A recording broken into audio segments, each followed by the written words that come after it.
పేదవాడి పక్షాన నిలబడతాం, ప్రజా గొంతుకై నినదిస్తాం. వాయిస్ ఆఫ్ వాయిస్లెస్, తెలుగువారి మనస్సాక్షి సాక్షి టీవీ.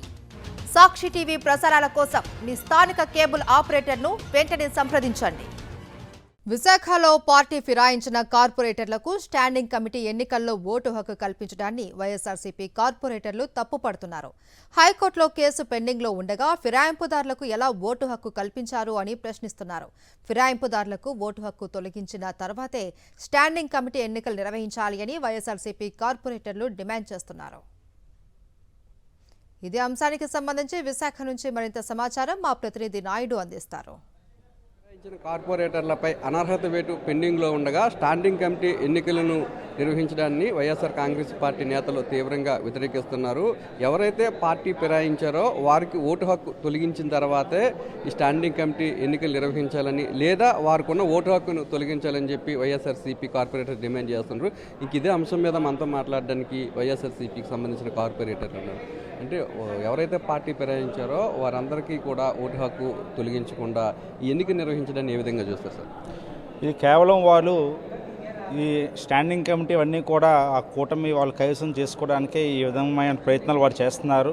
ఎన్నికల్లో మరి మా వైపు గెలిచిన వాళ్ళందరినీ కూడా అక్రమంగా 27 మందిని కార్పొరేటర్లందరినీ కూడా వాళ్ళు ఇప్పుడు వాళ్ళకి ప్రలోభ పెట్టి వాళ్ళు భయపెట్టి వాళ్ళ పార్టీలో చేర్చుకోవడమే కాకుండా వాళ్ళ మేయర్ పీఠం దించడమే కాకుండా ఈరోజు మళ్ళీ స్టాండింగ్ కమిటీ ఎన్నికల్లో కూడా వాళ్ళ అన్ని స్థానాల్లో కూడా వాళ్ళు గెలిచే విధంగా కుట్రలు చేస్తున్నారు. ముందు మేమందరూ కూడా వైఎస్ఆర్ కాంగ్రెస్ పార్టీ కార్పొరేటర్లు అందరూ కూడా మా పార్టీ తరఫున అడుగుతుంది ఏంటంటే, ముందుగా 27 మంది ఎవరైతే తీసుకున్నారో వాళ్ళకి సంబంధించిన అనర్హత పిటిషన్ కోర్టులో పెండింగ్లో ఉంది. దానికి సంబంధించి ఫిర్యాదు కూడా కలెక్టర్ గారు చేయడం జరిగింది.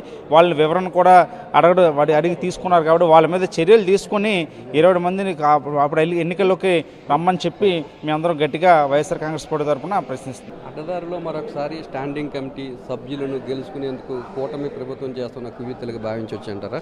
లాస్ట్ టైం కూడా సేమ్ అలా వీళ్ళు న్యాయబద్ధంగా మరి మా వైఎస్ఆర్సీపీ టైంలో అయితే ఒక్క రూపాయి కూడా తీసుకోకుండా ఈ స్టాండింగ్ కమిటీ అనేది అందరూ కూడా పోటీ చేయడం జరిగేది. అలా తీసుకోలేదు అంటే అర్థం ఏంటంటే ఏదైనా వర్కుల్లో కూడాను వాళ్ళు ఏంటంటే పర్సంటేజ్ తీసుకుంటున్నారు కనుక వాళ్ళు అంత అమౌంట్ పెట్టి కొనుక్కోవడం జరుగుతుంది. అది చాలా అన్యాయం కనుక మరి లాస్ట్ టైం అయితే వాళ్ళకి ఒక పెన్సిల్ మార్క్ పెట్టి దానికి చాలా చట్టవిరుద్ధంగా పోటీ చేశారు. మరి ఈసారైనా న్యాయబద్ధంగా జరగాలని, అలాగే ఏ పెన్సిల్ మార్క్ పెన్ మార్క్స్ అలా లేకుండాను మరి మేమందరం కూడా పోటీ చేస్తున్నాం. వైసీపీ తరపు నుంచి ఎలాంటి బెదురు కూడా లేకుండా మేమందరం పోటీ చేస్తున్నాం. మరి కూటమి ప్రభుత్వం ఎలాంటి బెదురు లేకుండా ఉన్నది అంటే మరి ఆ 27 మందికి కూడా డిస్క్వాలిఫై చేసి న్యాయబద్ధంగా ఎవరైతే 34 మంది ఉన్నారో వాళ్ళతోనే పోటీ జరిపించినట్లయితే న్యాయం జరుగుతుందని కోరుకుంటున్నాం.